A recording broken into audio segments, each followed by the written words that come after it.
The prosecution that really dislikes me, bro. The first time I went to court, he looked at me and said, "Wipe me down." It's an old gray white man, bro. Like, I ain't even know he knew my song. I couldn't do nothing but I was like, damn, bro. Like, it's personal, man. That's prosecutor misconduct. He looked at me and said, "Wipe me down." It surprised me, bro. It surprised me. I was like, damn. Then the dudes I was in a tank with, I had 2 Mexicans. They saw it. They was off, bro. They was like, man, they was mad, bro. Like, he surprised everybody that day, bro. He was emotional. I'm just glad that it's over, you know. I just thank God, thank my attorneys.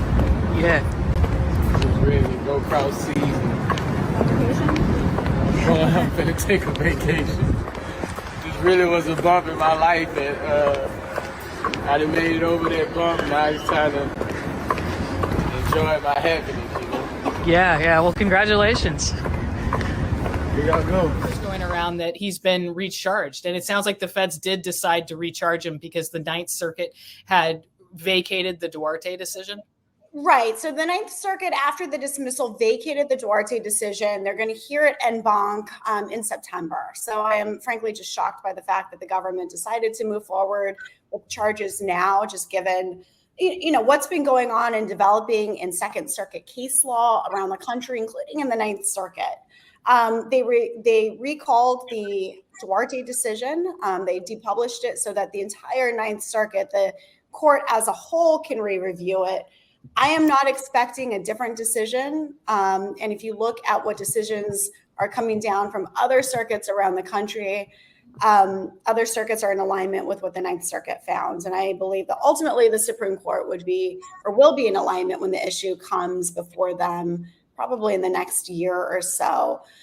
But they refiled charges. We will again move for dismissal. There are a couple of other motions that I will be filing in addition to raising the Duarte and Second Amendment challenges. We'll be moving to dismiss on additional grounds in the coming weeks. This is, a case where Mr. Hatch was charged, as you know, initially by the state. We have 1 dismissal there. Mm-hmm. Charged then by the feds, 2nd dismissal. And they're going at it again a 3rd time. And one of the things I think that's most shocking about the newer indictments, it all involves identical conduct. So the same. Yo, it's Big Ant, the spokesman, man. We back. Another edition of Urban Politicians TV, UPTV. Make sure you stay on your pivot at all times, man. Had to come tap in, and just as we thought, Boosie was in the clear. He beat his federal gun charge that he caught last year. Here we go once again, as I told y'all before. And y'all think I just be making stuff up. I'm just some dumb nigga that don't be knowing what he talking about. The prosecutor had it out for him the whole time. Even the way they picked up this case after it was already dropped by the state, I said, oh, they really going for it in this point in time. And then y'all seen what happened as we spoke on that as well. Under the Ninth Circuit opinion, he was able to get it dropped. Now, that is something that just came into play with Stephen Duarte case. You could go look that up online. It's a real thing. He supposed to be good now. When you got that prosecutor, like he said in the beginning right there, this how they gonna come when they really got it out for you, rapping your lyrics to you. And Boosie said that was a video from last year right there. But I had links in the description where you can watch the other part in the beginning right there from Megan Kniff, who's a reporter. She was able to get in contact with Boosie Lawyer and have her come on there and explain what was going on, that this is gonna be the 3rd time that they trying to take Boosie down in this situation. You see them coming out the courtroom. He was excited about it. He ain't had to go do no time. Already they went back to Vlad and got to talk about it some more. And who knows, man, the fix was already in. The prosecutors already had their mind made up. Nah, we not letting this nigga get away. But I guarantee you they done watched all of them Vlad clips and said, oh yeah, we got something coming for you, nigga. And Boosie went to the internet and said this: I'm on vacation with my family. My lawyer called me and say this federal prosecutor in Wheat has indicted me again on the same charge and added a charge that I was a drug attack around a firearm, shaking my head. Why you didn't charge me with that the first time? The judge has ruled at this point you making this a circus. This has to be unconstitutional. This shows how far these devils will go to try to stop a successful black man with the voice.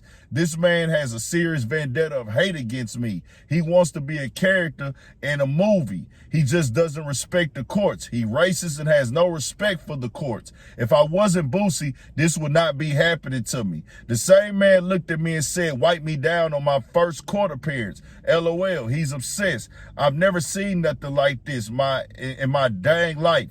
30 of us on vacation and I get the news. He put his hardest battles on his strongest soldiers. God got me. This man doesn't respect the law. Tell the president pardon this BS. Hashtag justice for Boosie. And I told y'all, and I'm going to stand on that once again. Boosie was out working. The gun that was allegedly on him, however y'all want to feel about it, wasn't there to commit a crime, wasn't robbing, wasn't shooting, wasn't an aggravated assault, pulling the weapon out on nobody, making threats or anything like that. Rap and hip hop is a job. It's something that you pay taxes for to the government. You have the right to protect yourself. And I stand on that as I was standing on that last summer when the feds picked it up and when everything came out in the details. And I'm standing on it now, bro. Because of the simple time, it's not just Boosie. It's not just rappers and entertainers and celebrities. It's everybody in the world. I don't care if you work at McDonald's. I don't care if you work at Burger King. I don't care if you drive trucks. I don't care any of that. If you have no violent offenses, bro, that means you don't have a history of, you don't have a criminal record of being convicted of a violent crime. We got people with guns out here who are doing all type of crazy weird. I mean, we got somebody that just tried to kill a president, bro, and he could get a gun. All these people could get guns, bro. So if you out here doing legitimate, clean business and you need a gun to protect your family and your loved ones, I feel like that Ninth Circuit opinion should be a real thing. And Boosie should have right to that as well. And I'm just going to stand on that. I don't care what nobody say. Boosie should be able to carry a gun. He's doing legitimate business, working. He needs protection, and anybody in America deserves that right in the amendments to be able to protect themselves, especially if you have no non-violent convictions on your record. But Boosie in for a fight. They really trying to take him down. Tell me what y'all think, man. We got more coming, more videos, all that. 1,000 for shit show. Stay on your pivot.